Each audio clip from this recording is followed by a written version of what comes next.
Welcome to Roger Belt's Ghostly Stories. Pull up a chair next to the campfire and be prepared to be scared by ghosts, legends, and ghouls. All on Ghostly Stories.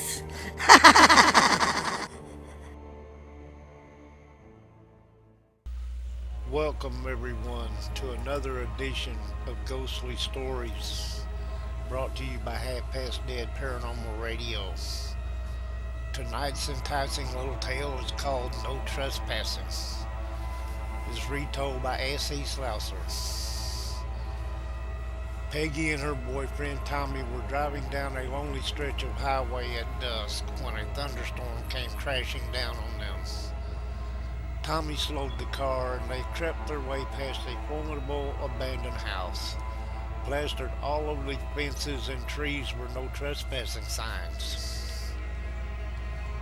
A mile past the house, the car hydroplaned. Peggy screamed as the car slid off the road, plunging down into a gully. The car slammed into a large boulder, throwing Peggy violently into the door before it came to rest under a pecan tree. Her head banged against the window, and a stabbing pain shot through her shoulder and arm. Tommy turned to her. "Are you all right? You're bleeding." "Arm, shoulder, feel bad," Peggy managed to gasp. Tommy glanced cautiously at her right arm. "I think your arm is broken," he said, and he tore a strip off his shirt and pressed it to the cut on her head. "I'm going to call for help," he said when it became obvious that the bleeding was not going to stop right away. But neither of them had their cell phones. "That house we just passed will have a phone I can use," Tommy said. Peggy's eyes popped open wide at this statement. Despite her pain, she remembered the creepy abandoned house. "Stay here. A car will come." "I can't stay, Peggy," Tommy said. "It could take hours for another car to come, and you're losing too much blood." He tore another strip off his shirt and placed it gently on the cut on her head. Then he went out and retrieved blankets from the trunk of the car to cover her with. "I'll be back as soon as I can."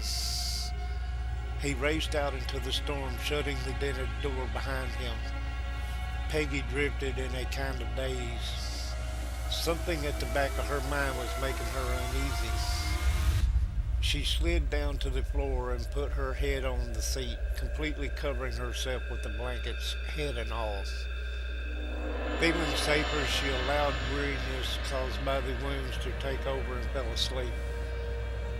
Peggy wasn't sure what woke her. Had a beam of light shone briefly through the blanket? Did she hear someone curse outside? She strained eyes and ears, but heard nothing save for the soft thudding of the rain. No light shone through the blanket now. If Tommy had arrived with the rescue squad, there surely would have been noise, light, and many voices. But she heard nothing save the swish of the rain and an occasional thumping noise which she put down to the rubbing of the branches of the pecan tree in the wind. The sound should have been comforting, but it was not. Goosebumps crawled across her arms, even the broken ones, and she almost ceased breathing for some time as some deep part of her inner mind instructed her to freeze and not make a sound. She did not know how long fear kept her immobile, but suddenly the raw terror ceased, replaced by cold shivers of apprehension and a sick coil in her stomach that had nothing to do with her injuries. Something terrible had happened, she thought wearily, fear adding yet more fatigue to her already wounded body. Then she scolded herself for a ninny. It was just her sore head making her imagine things. Somewhat comforted by this thought, she dozed again, only vaguely aware of a new sound that had not been there before, a soft thud, thud sound, as of something gently tapping the roof. Thud, thud, pattering of the rain. Thud, thud, silence. Sometimes she would almost waken and listen to it in a puzzled manner.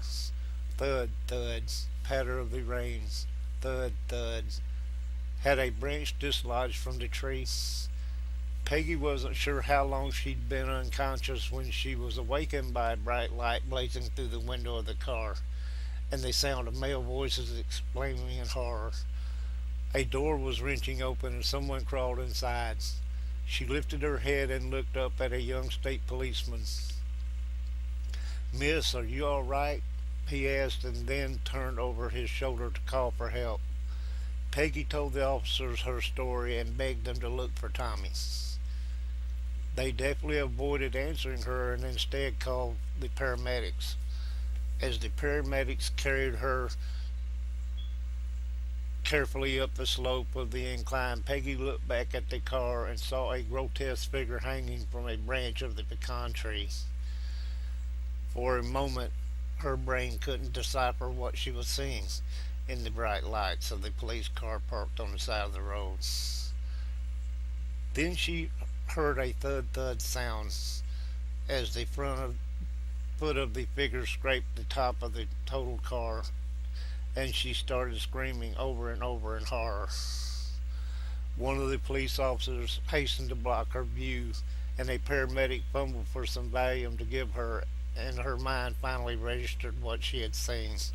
Tommy's mangled dead body was hanging from the pecan tree just above the car, and nailed to the center of his chest was a sign: "No trespassing." I hope y'all enjoyed this little story, and we will be seeing you again very soon. Thank you, and come back.